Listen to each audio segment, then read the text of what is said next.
Bonjour à toutes et à tous, et bienvenue sur Actus du Web. Aujourd'hui, nous plongeons au cœur d'une actualité brûlante qui touche directement la vie de millions de citoyens, la cyberattaque massive qui a frappé le département des Hauts-de-Seine. Une attaque qui paralyse les services publics, soulève des questions cruciales sur notre sécurité numérique et nous rappelle la vulnérabilité de nos infrastructures. La nouvelle est tombée ce matin. Le département des Hauts-de-Seine est victime d'une cyberattaque.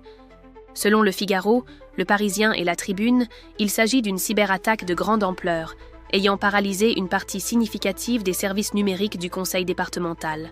Concrètement, les sites web du département, les portails dédiés aux aides sociales, à l'enfance, aux personnes âgées, et même certains services internes essentiels sont inaccessibles. C'est une véritable déconnexion qui affecte directement les citoyens et les agents. Cette cyberattaque départementale intervient dans un contexte où les collectivités territoriales sont de plus en plus visées. Le fait que le Conseil départemental des Hauts-de-Seine, un territoire numérisé gérant des données sensibles, soit ciblé en fait une proie de choix. La question brûlante est, s'agit-il d'un ransomware ?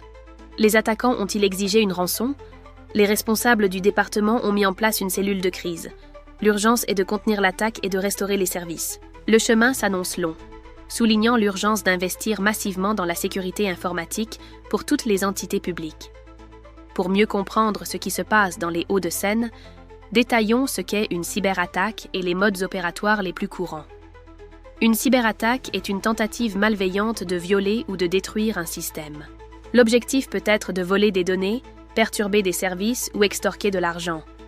Les types les plus fréquents incluent ransomware, comme probablement ici, un logiciel malveillant crypte les données, exigeant une rançon. Phishing, hameçonnage.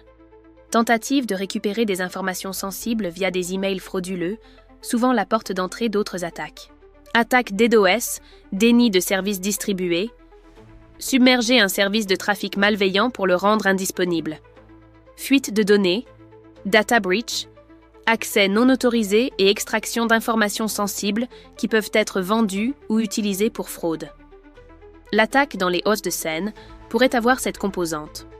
Ces attaques exploitent des failles de sécurité, des vulnérabilités logicielles ou la faiblesse humaine. Une cyberattaque départementale de cette ampleur suggère une préparation minutieuse ou l'exploitation d'une faille critique. Une cyberattaque sur un département a des répercussions directes et massives sur la vie des citoyens. C'est un problème social et administratif majeur. La paralysie des services numériques signifie que les demandes d'aide sociale, les dossiers des usagers et les services de protection de l'enfance peuvent être affectés. C'est un véritable casse-tête pour l'administration, contrainte de revenir à des processus manuels lents. La grande crainte est la fuite de données. Si les cybercriminels ont accédé aux bases de données du département, des informations très sensibles sur les citoyens, coordonnées, situation familiale, financière, de santé, pourraient être compromises et utilisées à des fins de fraude. La confiance des citoyens est mise à rude épreuve, et le département aura la lourde tâche de communiquer sur l'étendue de la brèche conformément au RGPD. Le fait que ce soit la deuxième cyberattaque pour le Conseil départemental des Hauts-de-Seine soulève des questions sur la robustesse de leur défense. Le coût d'une telle attaque est astronomique. Frais de détection, restauration, communication et les pertes liées à l'interruption des services. Le temps de rétablissement peut s'étendre sur des semaines, voire des mois. La cyberattaque contre les Hauts-de-Seine n'est pas un cas isolé. Les collectivités territoriales sont devenues des cibles privilégiées des cybercriminels pour plusieurs raisons. Elles gèrent des données sensibles très prisées. Leurs services sont interdépendants, maximisant l'impact d'une paralysie. Leurs budgets de sécurité sont souvent plus limités que ceux des grandes entreprises. La complexité et parfois le vieillissement de leur système créent des vulnérabilités. De nombreuses villes et hôpitaux en France et dans le monde ont été touchés, démontrant la capacité des groupes criminels à causer des dégâts massifs. Face à cette menace, des autorités comme l'ANSSI en France multiplient les alertes. La cybersécurité est l'affaire de tous. La sensibilisation des agents et l'investissement dans des technologies de défense avancées sont des impératifs. Il faut une cyber-résilience pour prévenir les attaques et s'en remettre rapidement. L'attaque des Hauts-de-Seine est un signal d'alarme clair. Elle nous pousse à nous interroger sur l'avenir de la cybersécurité.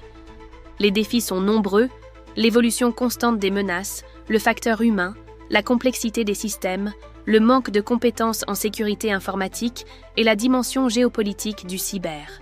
Les solutions passent par des investissements massifs, une approche proactive, audit, tests d'intrusion, une collaboration accrue entre entités, des plans de réponse aux incidents robustes, l'innovation et une formation continue.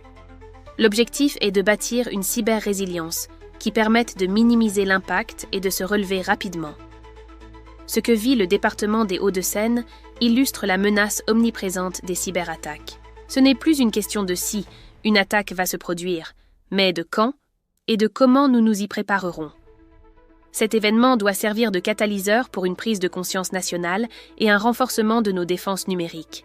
Pour la France, pour nos collectivités, la protection de nos données est un enjeu de souveraineté et de bien-être. Nous continuerons de suivre la situation et de vous informer sur Actus du Web. N'hésitez pas à partager vos réflexions. Pour rester informé sur les actualités qui comptent, les analyses approfondies et les décryptages exclusifs, ne manquez pas nos prochaines émissions. Abonnez-vous dès maintenant à la chaîne Actus du Web. Cliquez sur le bouton s'abonner juste en dessous de cette vidéo et activez la petite cloche pour recevoir toutes nos notifications.